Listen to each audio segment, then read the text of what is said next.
So how are you? I'm good. I mean, to be honest, getting back into talking about these things over the last few weeks, I have to dig deep in. I mean, after all, I started this journey almost 40 years ago in 1983 when I met Vito Bratta and we started White Lion in New York. And here I am in many ways retelling the story, and both through the songs, but also through the many interviews and a different look at it all from a different angle every time. You have the new album out or coming out, The Songs of White Lion. When does that release? Someone says it's on April 14th.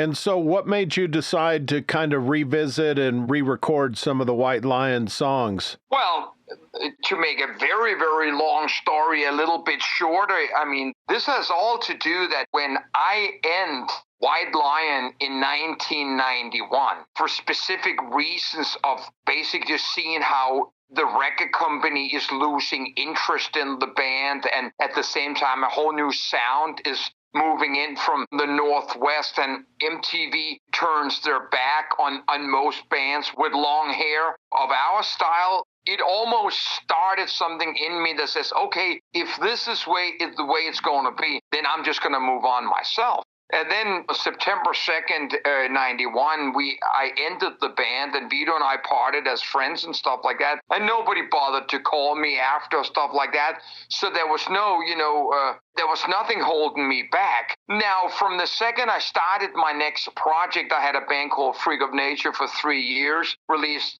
2 phenomenal albums. I had a huge success in Europe, but never ever did anything in the US. And then from there on, when I started my solo career in 96, released my first solo album in 97, and now today I've released 14 solo albums. The White Lion sticker has been with me no matter what I've done. Of course. And especially in the US when I have toured and stuff like that, half the poster has always said something regarding White Lion, the voice of White Lion, the guy with the tight pants from White Lion.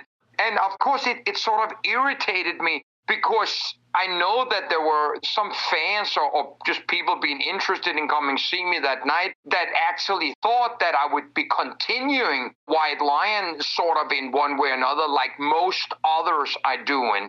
But I returned to who Mike Tramp was as an artist before he started White Lion. And that's someone you can compare, because we have to compare much more with Paddy Mellencamp or Springsteen. That's who I am as a songwriter, as an artist by myself. So I would never be bringing the 80s sound or the 80s show or the flamboyant show to the club stage. Maybe 20 years into it, I started, on my acoustic shows doing adaptations of the White Lion songs unplugged and stuff like that, and so on. But I always felt it was something that I had to do besides me wanting to do it. Uh-huh. And it went on with that promoter says, man, can you show a video where the band is playing this? It'll sell more tickets and stuff like that. So I've never really done a show without White Lion somehow being attached to it. I've never done an interview without White Lion being attached. I've never read an album review without White Lion not being mentioned. So finally, I kind of came to this conclusion that if I'm going to go out and play White Lion songs, I'm going to fucking do it as White Lion. I mean, as under the banner of saying Songs of White Lion, because obviously it's not White Lion. I would not attempt. I did that for a short time and burned my fingers, and also both felt uncomfortable and knew it was wrong. Now, when you look at the album cover, if you've seen it, to me, that is a concert poster. This is basically just to telling people this is what it is. I think it's pretty cool that when you look at how White Lion, the last album is 91, and of course some best ofs and things like that. But I think there's something commendable about that, where all the other bands have kind of milked it to no end, or there'll be like 3 versions of the band. But you know what, Adam? I do.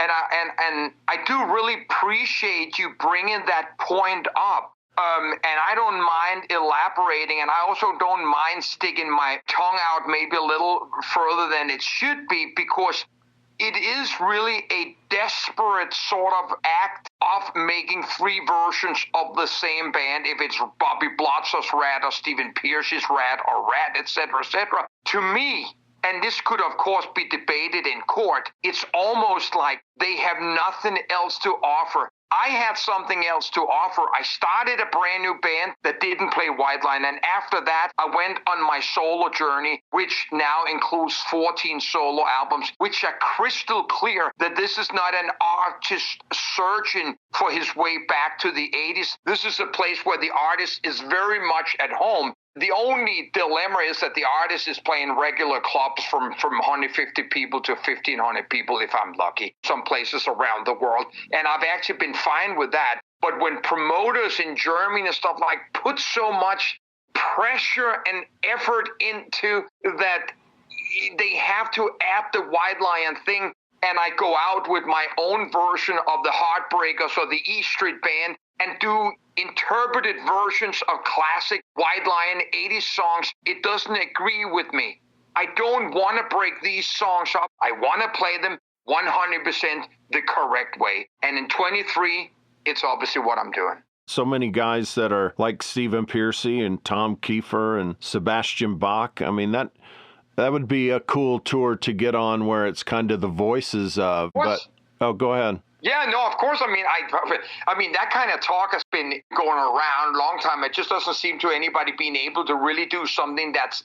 And actually, you just mentioned, I would think 3 frontmen, which I happen to know very well, are comfortable with and like all of them. I would love to do that together with them. Of course, it's not going to happen, but that's another way of you going out there, because I'm not going to stand on stage and people yelling, "And tonight, White Lion." It's not White Lion without Vito and I and stuff like that. And I have admitted that the few times I went out there and the poster said that, and it was announced that way.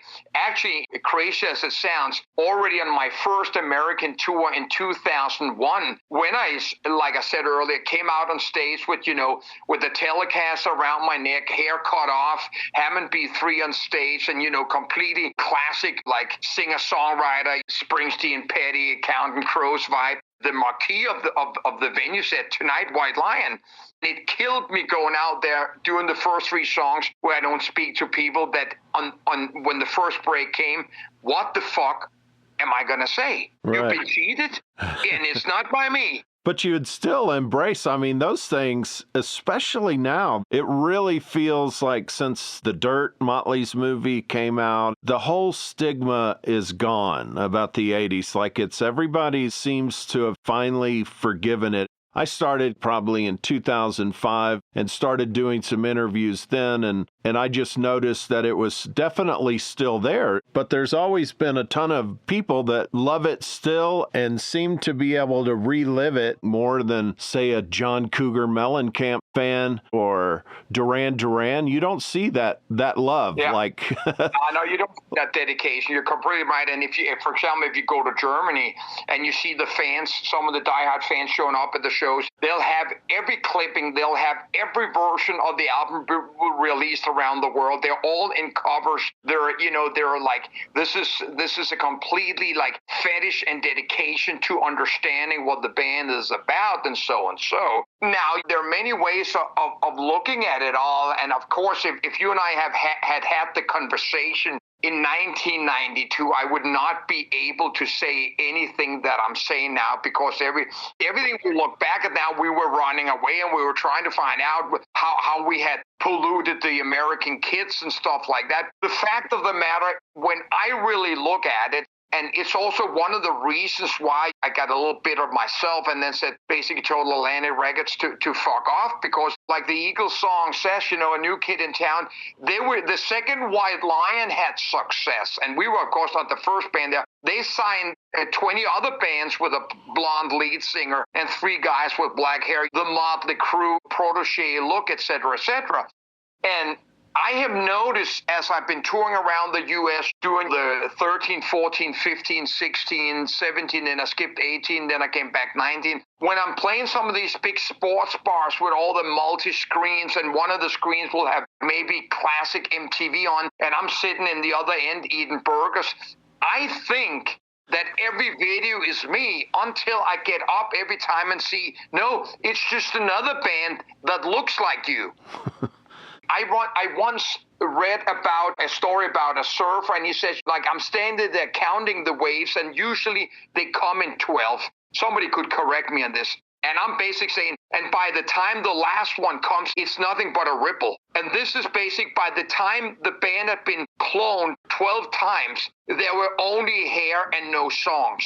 Right. That is what killed the 80s. People just had too much. We all remember when Shout at the Devil came out and Slippery When Wet. I mean, the for Pyromania, that first time there. But by the time we came to 89 and 90, holy shit, there were so many bands called White This, Black That, this, that. God forbid. I mean, the magical stuff that kind of launched from, I always think the same thing, Shout at the Devil.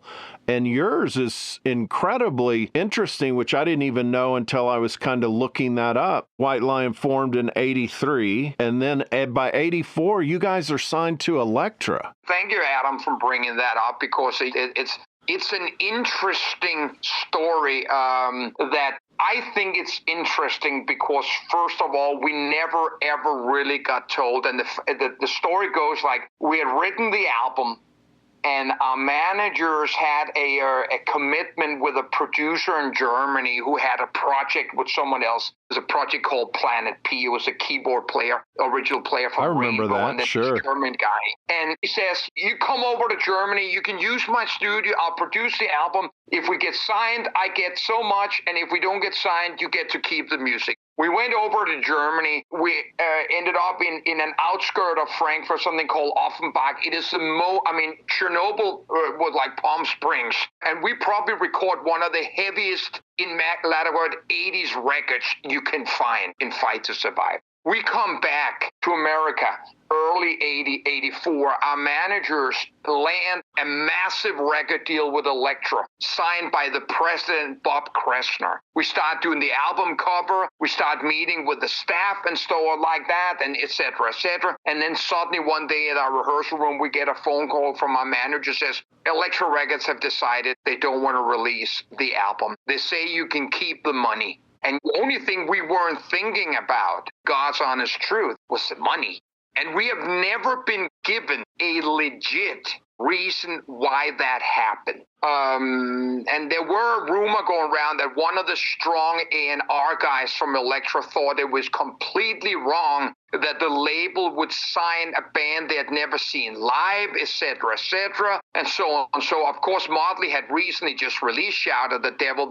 Elektra had Doggin. They had also just signed Metallica and stuff like that. I don't really see why White Lion were the threat, but one way or another, that is how it ended up. And there went almost a year where we just were rehearsing in our rooms, not playing gigs, and then our managers managed to license the album out to Japan, and Japan embraced the album and released it through Europe and stuff like that, and it became like the number one import in France, Germany, and England, and number one in Kerrang and stuff like that. So the band broke 2 years earlier in Europe and Japan before they ever did in back home. Were you guys considered a Jersey band, or was it Brooklyn, New York? Our managers owned one of the big rock clubs in the Brooklyn area called L'Amour's, and there was a big basement underneath the stage. That was the home of White Lion. Right. You remember bands like Prophet and... They were all friends of ours. Yeah, of course, they played those stuff like that. Yeah, sure, man. Yeah. And so it was like a big scene. Ray Gillen was kind of in that scene as well. Of course, Twisted Sister over there. Yeah, I know. Twisted were like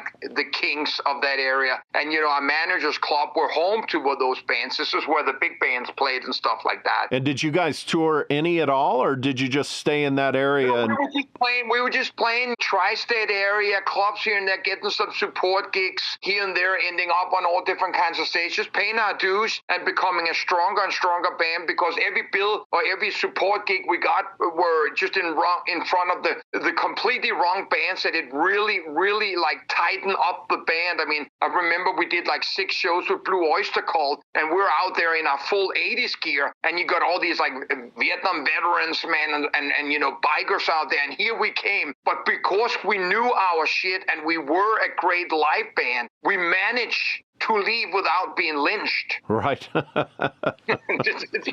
know, Right. But just to reiterate, I mean, so Fight to Survive should have been a 1984 album with same time as Out of the Cellar by Rat and Dawkins, Tooth and Nail, and kind of that whole run. I mean, Slippery When Wet had not even been released at that time. Yeah, he was just barely scratching by, I think, at that point. Yeah. I mean, now, of course, when you look back, Vito and I sort of redesigned the band because the original rhythm section, you know, departed one after another. One got fired, the other one just wanted to stay at home. And little by little, and it was tough for Vito and I because I don't even have to say a lot about it. The song speaks for themselves. White Lion is a band that when you don't look at necessarily the image is much, much different from Cinderella or Rat, etc., etc. But we were looking towards, of course, California and how the bands were looking there, and everybody in those bands always looked like they fitted together. Vito and I had a shit of a time finding a bass player and a drummer that sort of looked like they fitted into this band. Right. You had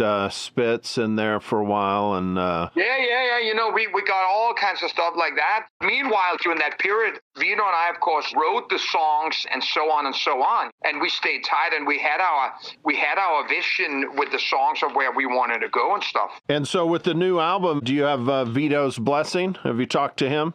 I haven't spoken to Vito about this. I'm sure he's aware of this. There's no really reason. He knows I'm coming into tour, and I've really asked him and if he can find the time. He's got nothing but time to find the time so we can meet for dinner or stuff like that. I did see that you still keep in touch with him, right? Yeah, no. It's not too long ago we were emailing back and forth regarding some old White Lion papers and stuff like that. And of course, I'm very close with James LoMenzo, the bass player, you know, who's now been very successful in Megadeth and with John Fogerty. I even played with Dave Lee Roth.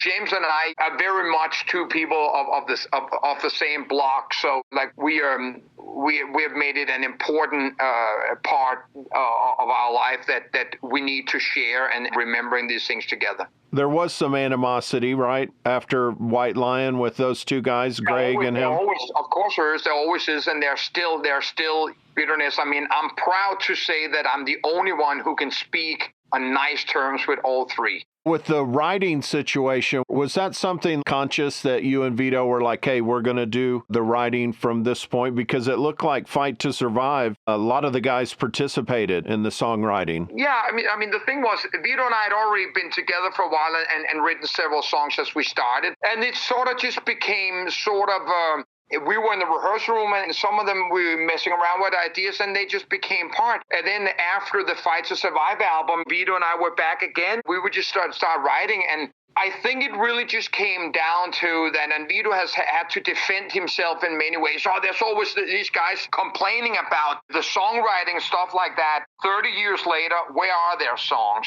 And you know what? And it's just the way Vito and I had our way of writing. Sure. But I just wonder if that was like maybe after losing the deal with Fight to Survive, if it was like a thing where, hey, let's just us do the songwriting. Was it a conscious decision? No, not at all. It just became natural because Vito and I were by ourselves for the second time again, and we were just constantly writing. Uh-huh.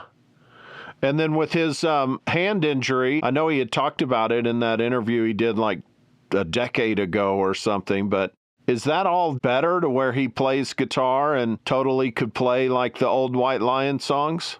Well, I can't really confirm that. In the past, I've maybe been a little too quick on the trigger. I can't speak for Vito, and I don't have the right to speak for Vito. For whatever reason Vito chooses to be Vito, he has the right to do that. As I said early on in the interview, there will never be a White Lion reunion. We're all under that assumption that we would not be a greater White Lion than we were, and those memories are much, much better just being left when we were together. So there'll definitely never be a reunion with the two of you? Nah. Okay. No, that's different. If Vito, because I mean, I am 10 times the Energizer Bunny. I'll be there if Vito wants to do something together. It's just not going to be called White Line. We could easily do a project like when Plant and Page got together, and we always knew that Robert Plant did not want to do Led Zeppelin. So we could do something for that would not call us back on stage, and we would have to relive that persona. Because when Mike Tramp is up on stage now, I'm a grown man in control of the songs and my singing and my persona, that I make you feel like here's someone telling a story from a long time ago and not trying to relive it or hide behind a big black jacket and a hat or something like that and ditch the notes. No, I've gone out there and rearranged the White Lion songs in keys that fits my voice today, because I could never recreate 1987. I also never for $1 million would want to try to recreate a little boy singing higher than any girl would ever be able to sing. I was 26 back then. Now I'm 62.